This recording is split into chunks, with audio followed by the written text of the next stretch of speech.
Hey guys, welcome back to the channel.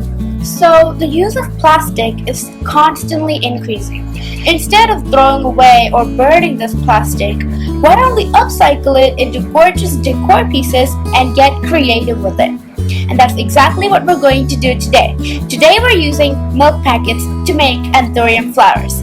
Here's a picture of a real-life anthurium flower so you have a better idea of what we're going to make today.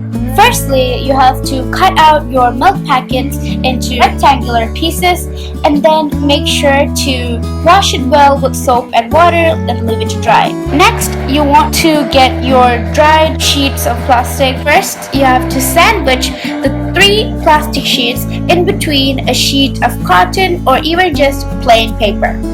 You have to iron it in a high temperature for a little while. We're going to take that thick sheet and we're going to cut out heart shapes of different sizes. This makes the flower look more natural. Now, if you notice, there are several creases on the petal of the anthurium flower. To get a similar look, we're going to fold the heart shape that we cut out earlier as shown below. Also, feel free to use any kind of plastic packet as long as it's in medium thickness. For example, like oil packets, milk packets are a good example, and even powder detergent packets, they're all in medium thickness. We're going to color the petal with red acrylic paint, and then we're going to finally top it off with a coat of varnish to make it look glowing, blazing, and a lot more durable. Now, we're going to leave that to dry. We're going to need a metal wire. This is going to be the stem of the flower that we're about to make. Cut paper into little strips, and these strips are what we're going to use to wrap around the metal wire. After you're done with wrapping the metal wire with one full layer of paper, you're going to work on with the stamen. The stamen is going to be on top of the stem, and so we're going to wrap another layer of paper to the top part of the stem a few extra times so that we have a piece that is kind of bulging out. Make sure to add in some white glue along the way to ease the process. Okay, after we've made the body of the stamen, to give it this texture, we're going to use semolina, also called as rubber. Firstly, we have to give the semolina the right color. We're going to use a vibrant yellow color and mix it with a little bit of orange to get the shade we like. You can use yellow or orange or anything in between according to your own preferences. Then mix the semolina and the paint well. After that, you want to apply a generous amount of white glue onto the thicker part of the stem, which we're going to make into the stamen, and then you want to slowly put on layers of semolina onto the white glue. You can give as many layers of semolina as you like. We're going to give it about 2 full layers and then leave it to dry. After we're done with that, simply wrap the remaining part of the stem of the flower in green tape.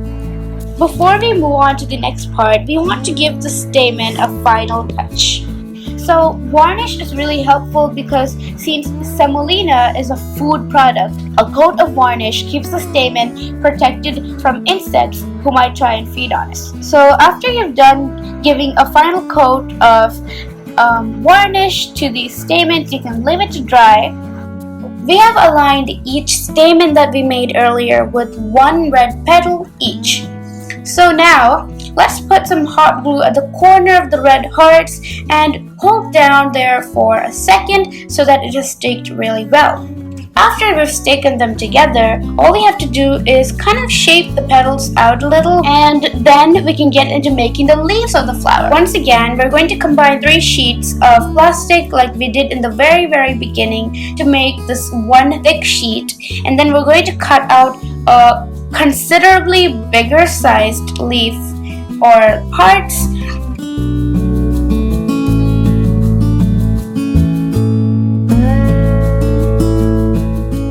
And then we're just going to use some green acrylic paint and color only the top of this part. The other side will be colored later on.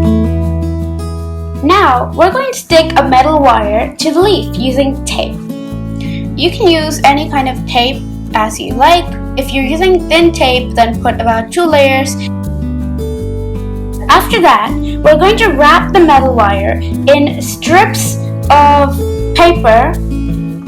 We're going to be using newspaper this time.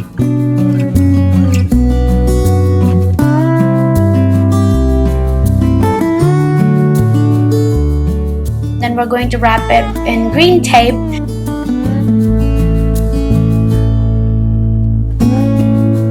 Now, for the final part, we're combining everything we've made so far into a full Anthurium flower. Fold it in half and then roll it, and then we're going to wrap it around a long metal wire that's also been folded in half.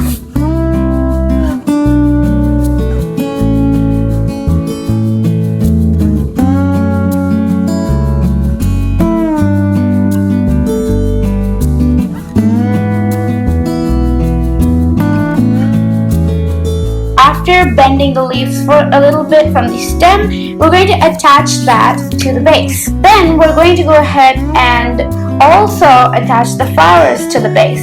Finally, we wrap all the stems of the flowers and the leaves and tie it to the base using metal wire. We're just going to wrap the entire base in green tape.